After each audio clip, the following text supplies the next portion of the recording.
I did not destroy Castor Capital. Let us establish that fact immediately. I did not implant malware, I did not wipe the primary database, and I certainly did not engage in short-selling their stock. I simply stepped back, crossed my arms, and allowed the law of gravity to take its course. When you construct a financial skyscraper on a foundation of quicksand and inheritance, you do not require a demolition crew. You only require time.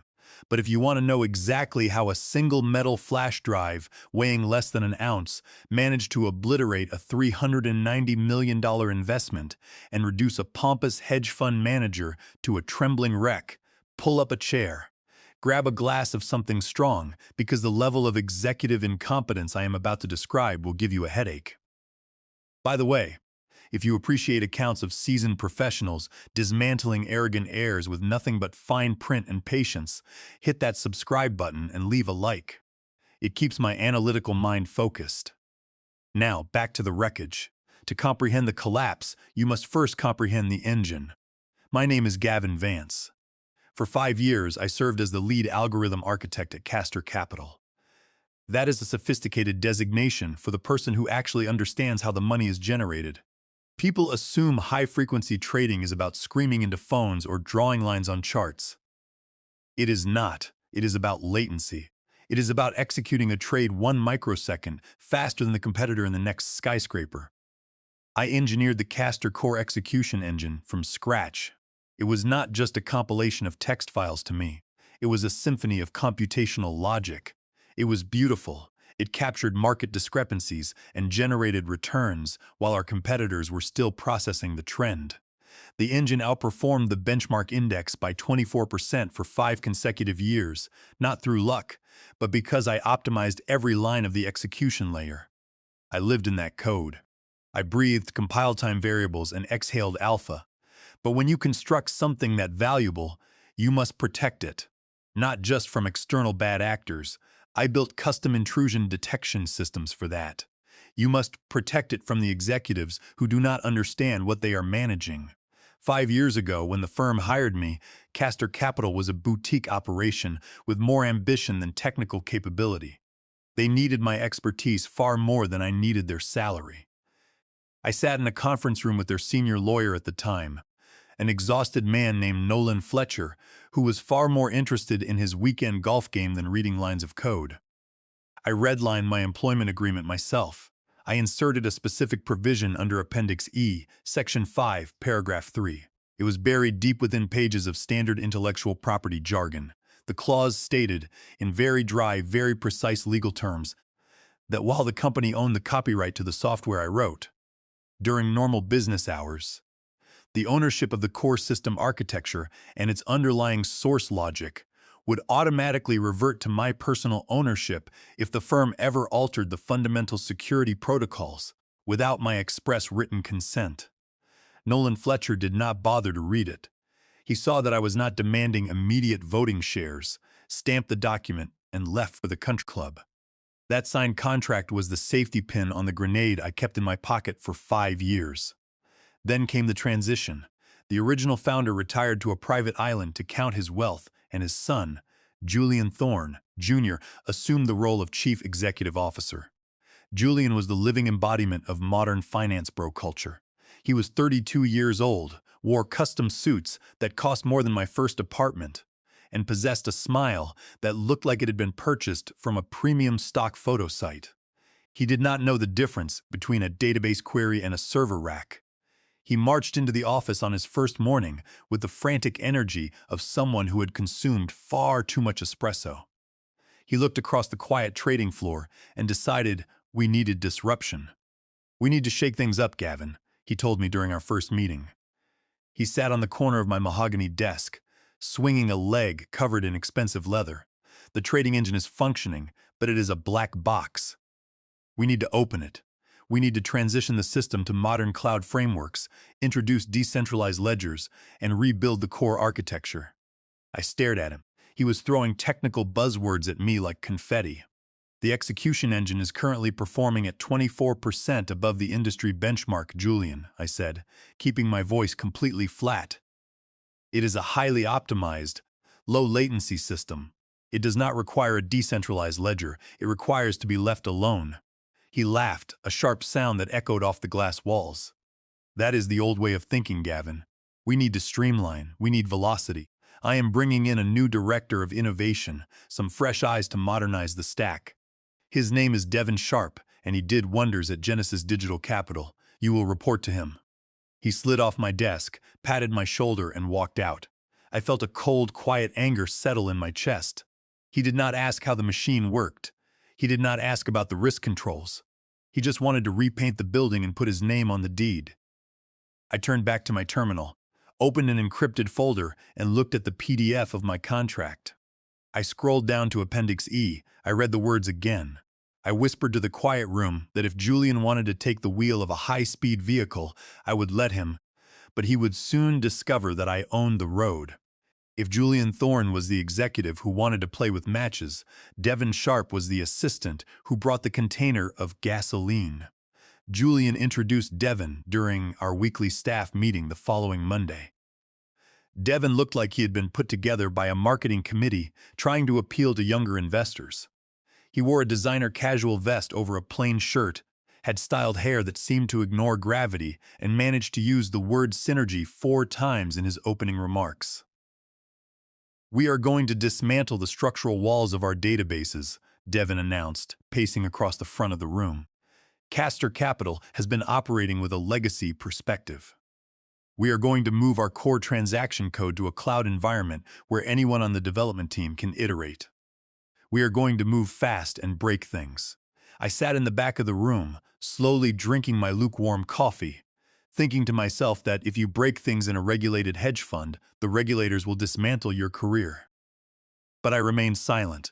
Julian had officially designated me as the chief legacy engineer, a quiet demotion designed to make me feel insignificant enough to resign. They wanted me to quit so they could avoid paying out my severance package.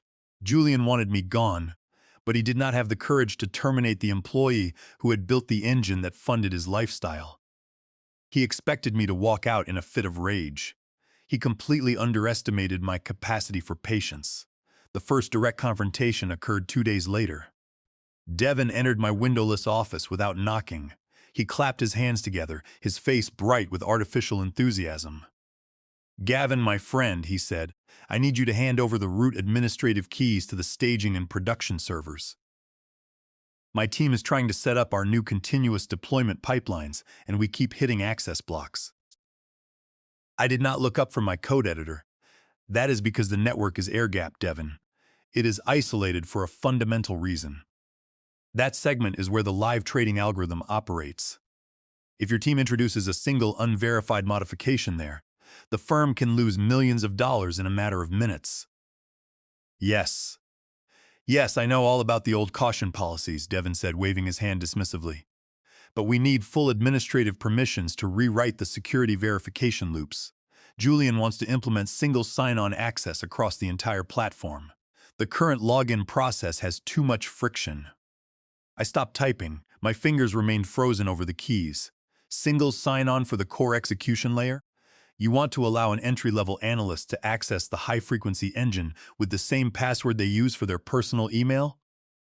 It is about optimization, Gavin. Friction is the enemy of growth. Incompetence is the enemy of capital.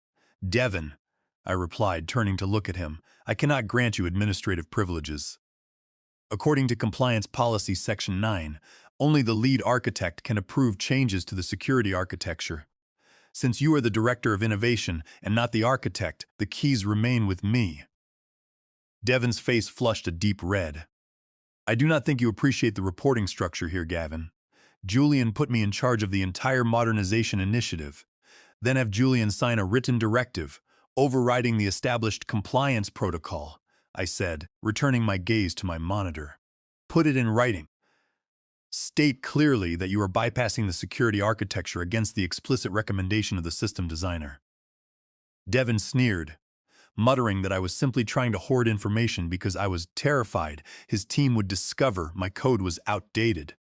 He turned and left my office. I knew exactly what they would do.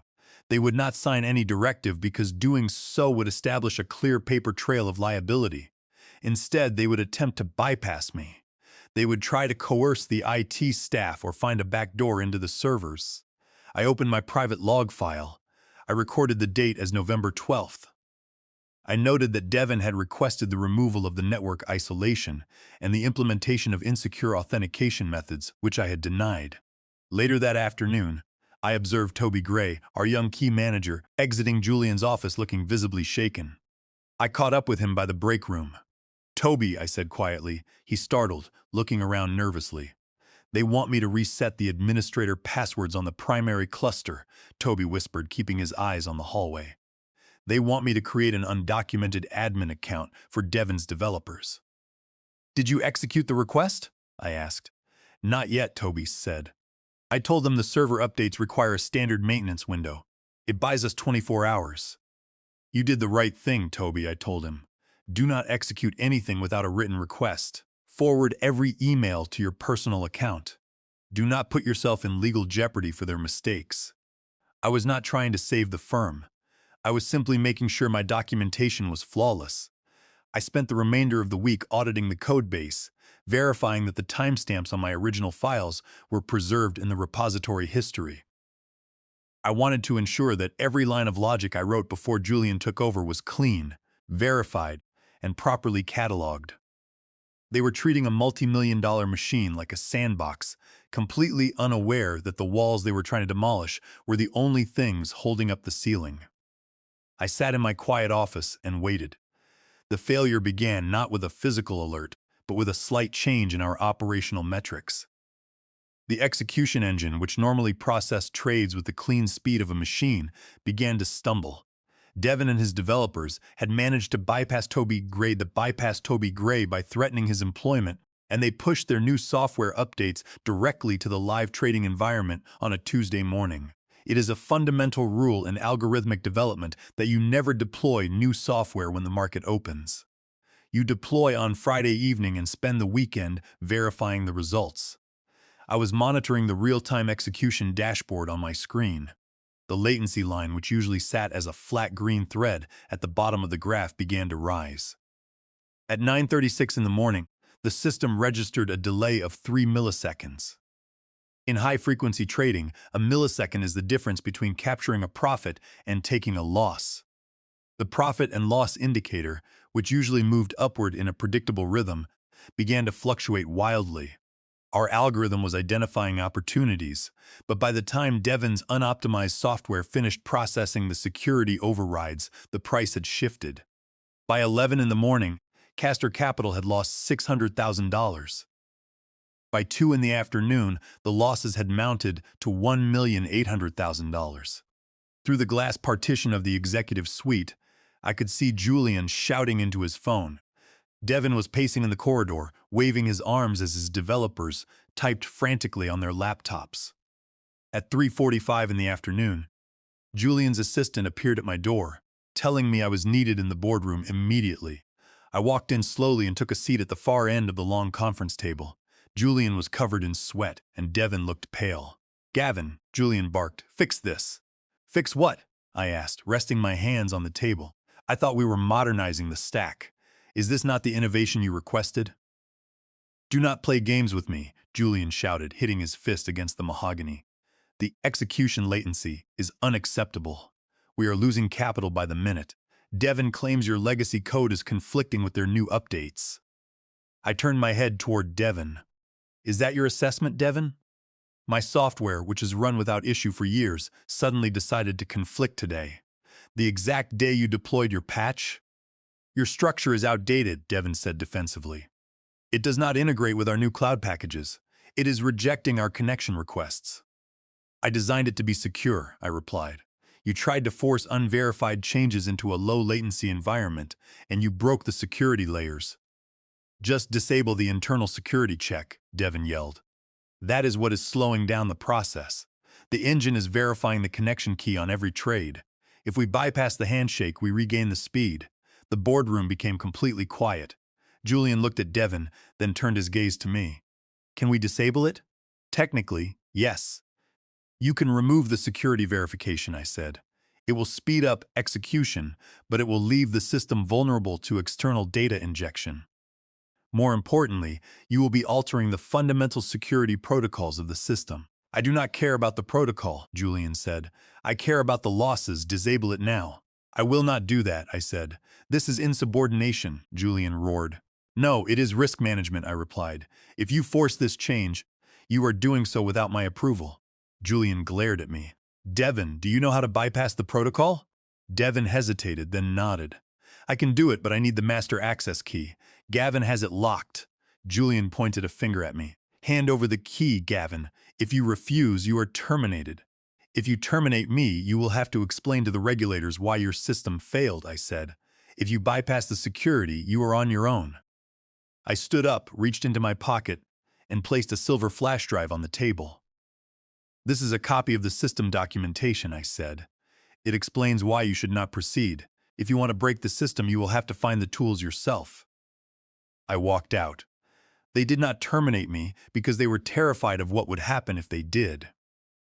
But I knew what they would attempt. They were desperate, and desperate executives make critical mistakes. I returned to my terminal and watched the system logs. At 7:52 in the evening, the monitor flashed red. The text on the screen updated. The security protocol had been bypassed using an administrative override code. Devin had executed the bypass. They had altered the security protocols without my written consent.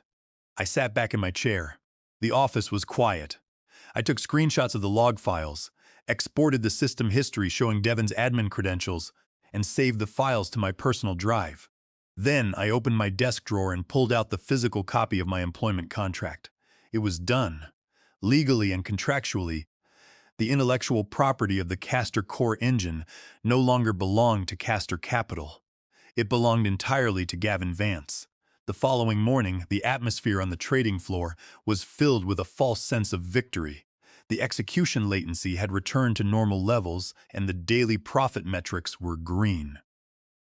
Julian was walking around the office, congratulating Devin and telling the junior traders that they had successfully modernized the company. He announced that the upcoming meeting with Summit Holdings was confirmed. Julian was trying to secure a $390 million investment from them, and the entire pitch rested on Castor Capital owning the most advanced execution algorithm on the street.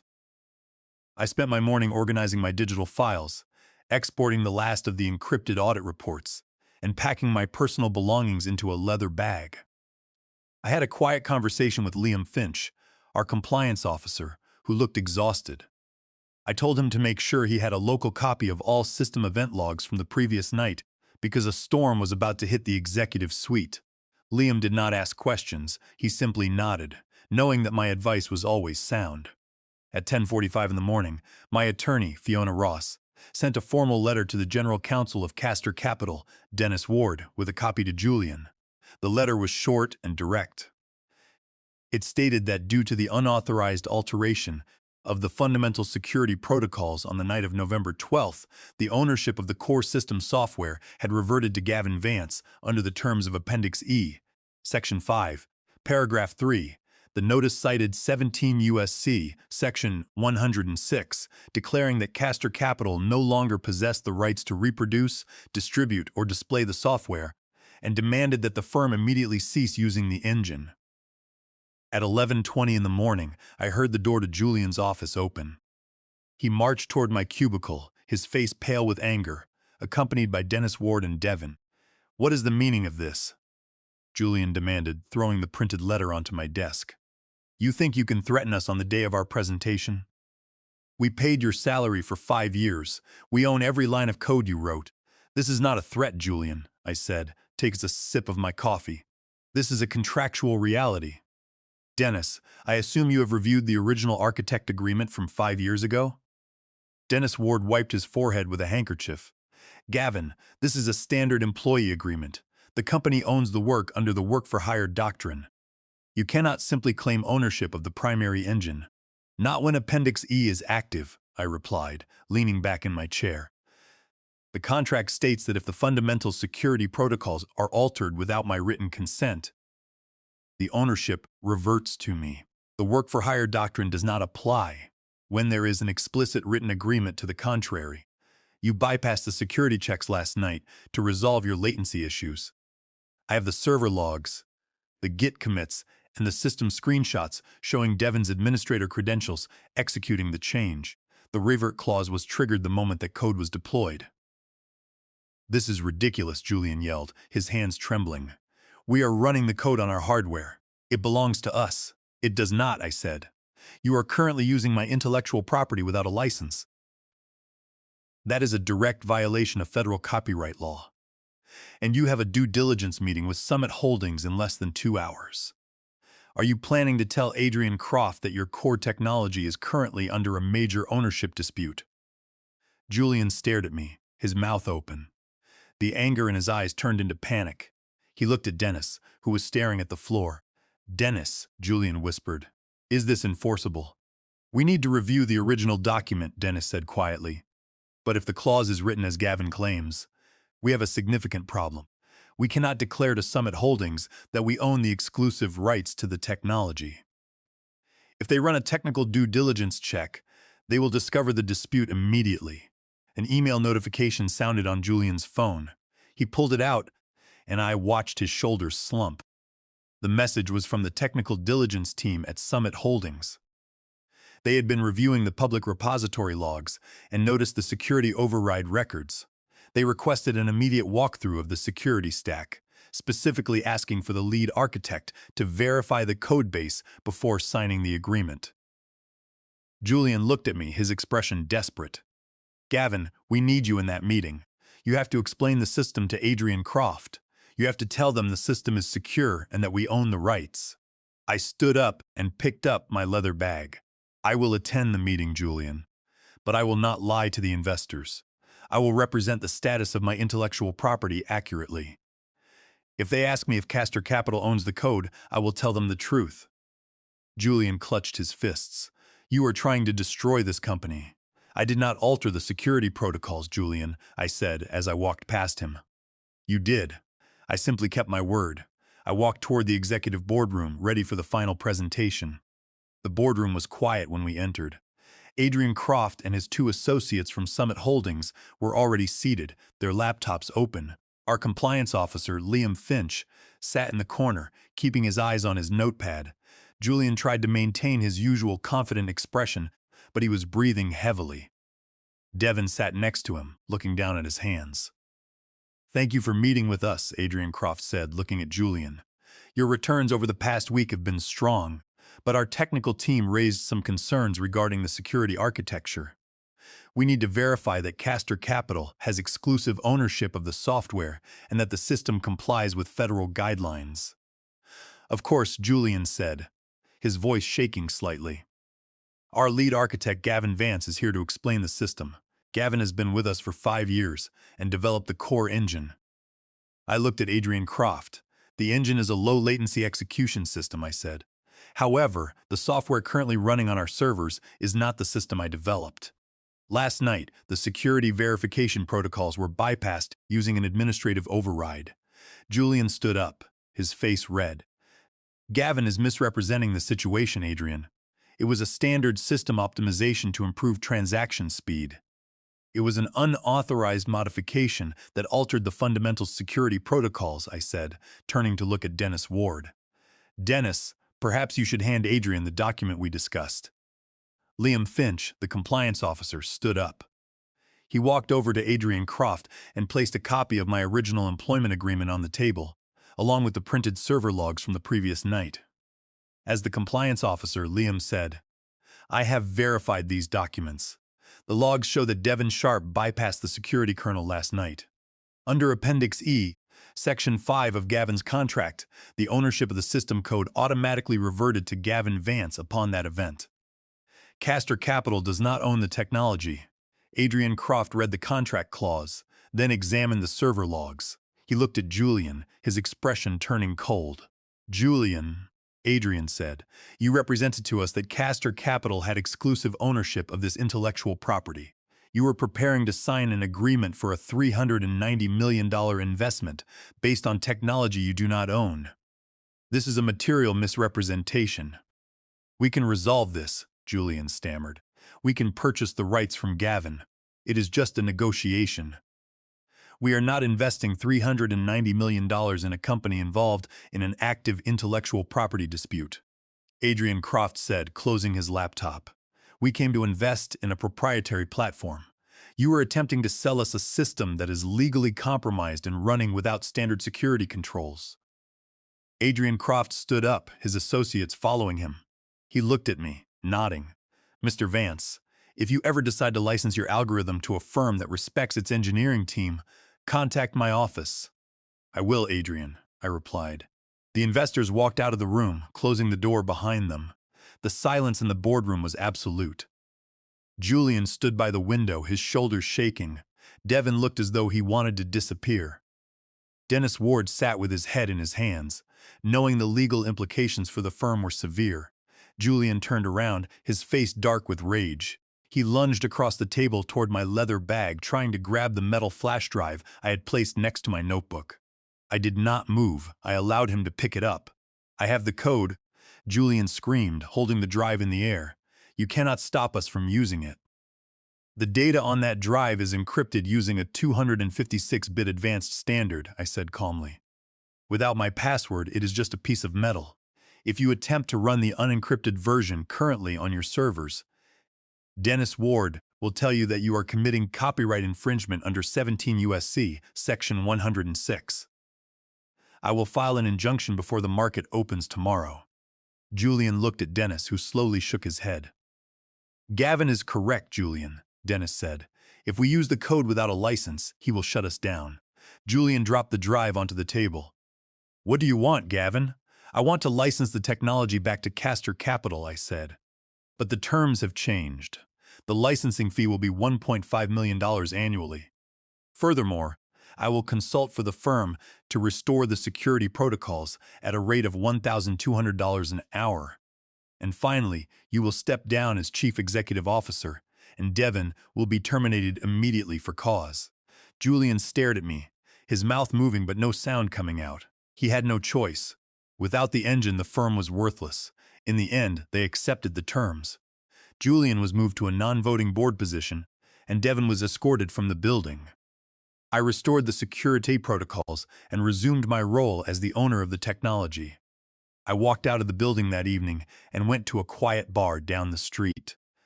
I ordered a double bourbon and sat by the window, watching the city lights.